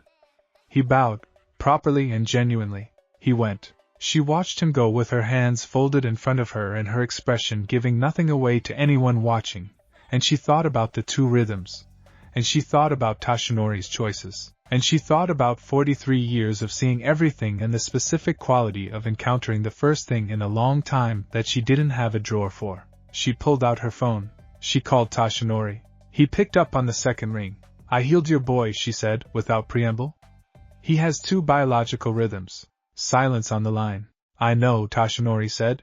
"You pass one for all to someone who is already carrying something else." "Yes." She looked at the door through which the boy had gone. "It could have gone very badly." "It didn't." "No," she agreed. "It didn't." Another pause. "Tashinori." "Yes?" "The second thing. When I healed him, it didn't interfere. It didn't disrupt the repair process. It just held still." She chose her next word carefully. "Cooperatively." The silence this time had a different quality. "Did it?" said Tashinori. "I've been healing bodies for 43 years, she said. "Things that don't want to cooperate don't cooperate. Things that want to cooperate do." She paused. "Draw your own conclusions." She ended the call. She put her phone away. She looked at the door for one more moment. Then she went to heal the next student. He doesn't expect the rescue points. He's done the math on his combat performance. 34 villain points, which is solid, which should be enough, probably, almost certainly. He's run the calculation 11 times since the exam ended and each time it comes out in the acceptable range. But he hasn't calculated rescue points because rescue points are subjectively assessed, and he has never trusted a calculation that depends on subjective human judgment. So when President Mick's voice fills the results room and his name comes up on the scoreboard, he reads the number and doesn't understand it for approximately 3 seconds. 34 villain points, plus 60 rescue points, plus something else. A line he doesn't recognize. A category that has been added specifically to his score, labeled in small text that he has to lean forward to read. Structural assessment bonus. He doesn't know what that means. He looks around the room. No one else has this category. President Mike, cheerful and enormous through the speakers. Midoriya Izuku, first place overall. The room is quiet in a way that rooms become quiet when something unexpected happens to the mathematics of competitive situations. He can feel other examinees looking at him. He can feel the specific quality of attention that comes from people reassessing a variable. He feels, also, the warmth beneath his ribs doing something he has come to recognize as the equivalent of its version of satisfaction, a deepening, a settling, like a tide coming in at the right time. First place, he thinks. Obviously, says the voice. He stares at the scoreboard. He thinks about the beach. About the 10 months. About day 63 in the rain and the umbrella and Tashinori saying you're the right person in the voice of a man who had made a decision and was committed to it. He thinks about his mother's hands on his face at breakfast. He thinks about the dream notes, and the hidden notebooks and the 4-year-old boy crying under an all-might blanket who didn't know that the thing moving beneath his ribs was not an absence, was not emptiness, was not the symptom of a lesser life. His eyes are doing the thing they do. He doesn't manage it this time. Quietly, privately, with his face turned slightly away from the room, he cries. Not from relief. Not exactly. From the particular fullness of a moment that has been approaching for years and has finally arrived, and you are standing inside it, and it is as enormous as you hoped and also somehow different, because real things are always different from how you imagine them. Messier and more precise all at once, more human, more weighted, more yours. He is going to UA. He is going to be a hero. Both things were always true. He knows that now. He knew it on the beach and he knew it in the rain, and he has known it in the space beneath his ribs since he was 4 years old. The warmth that breathed there saying without words what words couldn't quite hold. You are worth watching. You are worth staying for. You are not empty. He never was.